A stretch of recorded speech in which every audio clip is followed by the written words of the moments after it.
ओम नमः। ठीक, ओम नमः ओम नमः।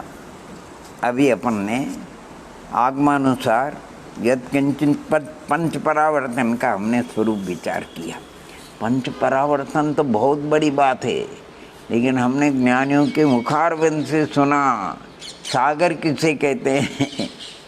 ओहो हो, सागर का वर्णन उन्होंने उदाहरण देते हैं।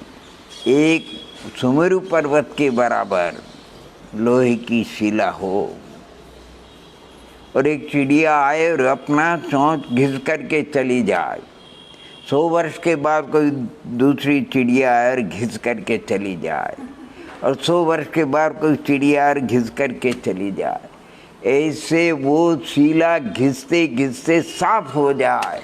जितने काल में उतने काल का नाम सागर। कहीं ऐसा भी सुनने में आया, लवण समुद्र 2 लाख विष्कंभ वाला विस्तार है ऊपर उसका, एक किनारे से दूसरे किनारे।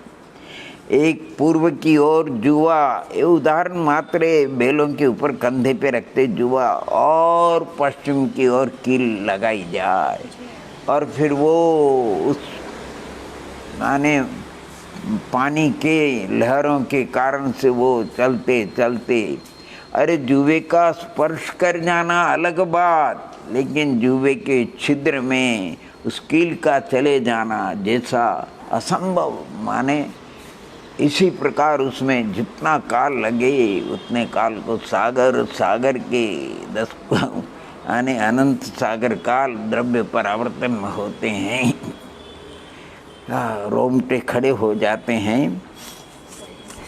और आप और हम चक्षु इंद्री के विषय में जो कुछ आगम में इंद्रिय मार्गना में उसका वर्णन है, अने चक्षु इंद्री का विषय, ये सब जो उत्कृष्ट विषय होता है वो चक्रवर्ती को होता है। चक्रवर्ती महापुण्यात्मा होता है। उसके स्पर्शन रसन घ्राण चक्षु और कर्ण का उत्कृष्ट विषय, स्पर्शन का 9 योजन, रसना का 9 योजन, घ्राण का 9 योजन, चक्षु का 12 योजन, और चक्षु का, अरे गलत हो गया, अने हाँ इतने ही बताए, और चक्षु का 47,263 योजन। उसके लिए कुछ विधि बताई। क्यों कि सूर्य जो आकाश में परिक्रमा करता है सुदर्शन मेरु की, उसके परिक्रमा के पथ विथियाँ यानी कुल मिला करके यानी कितनी विथियाँ बताई, सूर्य के 183 विथियाँ बताई। उसका संचार क्षेत्र बताए 512 योजन का। और अभ्यंतर विधि, ऐसे बाहर की विधि में फिर बलय का बड़ा होता है तो उसका माने बढ़ता जाता है उसकी परिक्रमा, यानी अभ्यंतर में कम होती है और बाहर में, बाहर जब बाहरी विधि में यानी अपन कहते हैं उसको मकर संक्रांति, वो बाहर की विधि है सबसे बाहर की, और कर्क संक्रांति सब अभ्यंतर विधि है। तो जो मकर संक्रांति उसमें तो बहुत उसका परिक्रमा बड़ी होती है, लेकिन वो हर एक विधि को 60 मुहूर्त में पूरा कर लेता है एक सूर्य का विमान।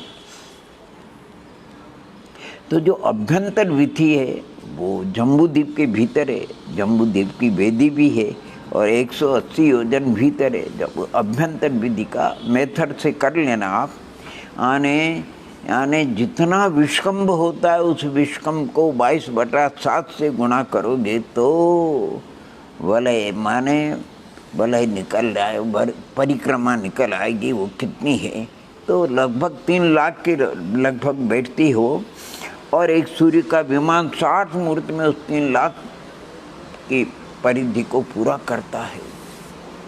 तो प्रश्न आता है कि कब वो सूर्य बताए कि आने अभ्यंत कर्क रेखा के दिन अर्थात श्रावण कृष्णा प्रतिपदा को चक्रवर्ती अपने 84 खंड का जो महल है सर्वतोभद्र, उसके ऊपर चढ़ करके 84 खंड में वो निषद पर्व के ऊपर जिस विधि में वो सूर्य बिंब आता है, उस बिंब में जो स्थित जिन बिंब जिनालय में जिन बिंब है उसका वो चक्रवर्ती अपनी चक्षु से दर्शन करता है।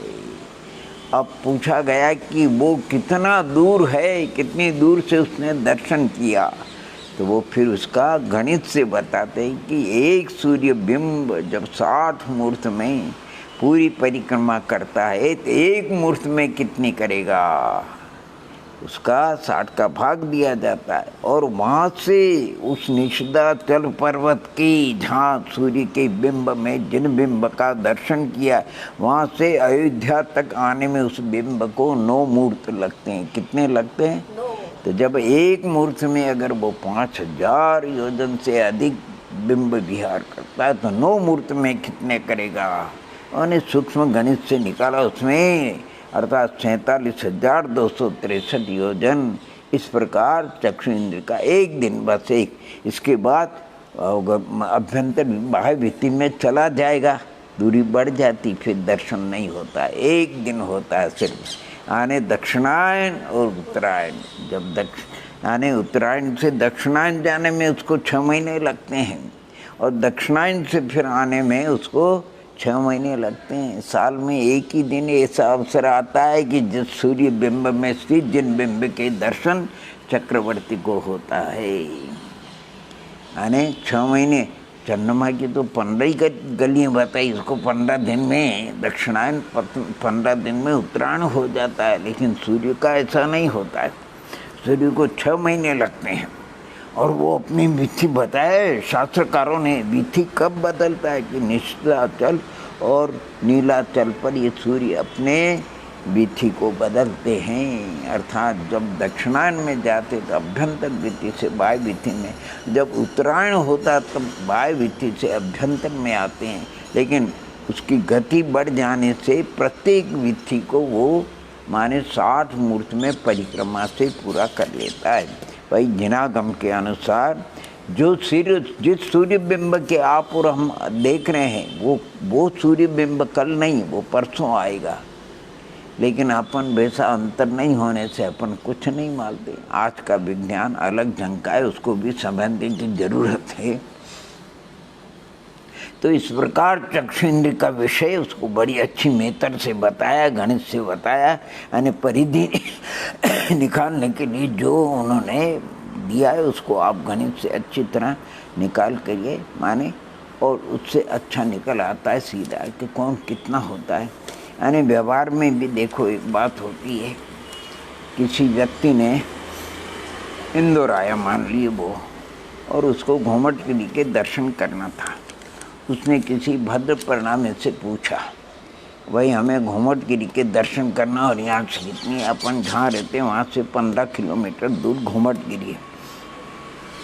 तो उसने पूछा कि घूमटगिरी जाने में मुझे कितना काल लगेगा। तो उस भव्यात्मा ने कहा कि आप चलिए। फिर दोबारा मैं ये पूछ रहा हूँ कि मुझे कितना काल लगेगा, आप चलिए। तीसरी बार पूछा तो भी यही उत्तर दिया। तो बोले कि आप ऐसा उत्तर क्यों देते हो? हम इसलिए देते हैं ऐसा उत्तर कि आपकी चाल को देखे बगैर हम कैसे कह सकते हैं कि घूमटगिरी आप कितने काल में पहुँचोगे। चाल तो देखनी पड़ती नहीं, ऐसे ही ग्रह नक्षत्र तारा और चंद्रमा इन सबकी चाल है। सबसे तीव्र गति से अगर कोई चलने वाले हैं तो ये नक्षत्र है। ये 59 मुहूर्त में एक परिक्रमा करते हैं सूर्य के लिए, और सूर्य को ज़्यादा टाइम 60 मुहूर्त लगते हैं और चंद्रमा को तो 62 मुहूर्त लगते हैं। इसलिए आप सदैव देखते हो प्रतिदिन चंद्रमा 2 मुहूर्त बाद में माने 1 मुहूर्त बाद में आपको दिखाई देगा। तो ये चक्षु इंद्र का विषय कोई चक्रवर्ती का है, उसका क्षावसमिक ज्ञान है, देन उसकी साधना है। लेकिन इसमें भी कोई आश्चर्य नहीं करना है। इससे रिद्धिधारी जो तपस्वी होते हैं उनकी इंद्रियों का विषय तो और बहुत बड़ा, और इंद्रिय ज्ञान की क्या महिमा भैया जी, कुछ नहीं। अरे इंद्रिय ज्ञान मति शुद्ध ज्ञान क्या है? अरे केवल ज्ञान के सामने, सिंधु के सामने क्या बिंदु। केवल ज्ञान अपनी आत्मा का स्वभाव है, उसको उस केवल ज्ञान को प्रकट करने का हमें पुरुषार्थ करना आज हमें वो अवसर मिला है। इस मति शुद्ध ज्ञान का जो शास्त्रिक भाव है वो हमारे पास है, उसका व्यापार हम करें, तत्व विचार में उस ज्ञान का उपयोग करें तो हम अल्पकाल में इस आवरण को हटा करके अर्थात केवल ज्ञान को हम प्राप्त कर सकते हैं। अपना केवल ज्ञान स्वभाव है, लेकिन अभी व्यक्त नहीं है, शक्ति है, वो क्षायिक भाव रूप है। ये मति ज्ञान क्षाव सम्यक भाव रूप है।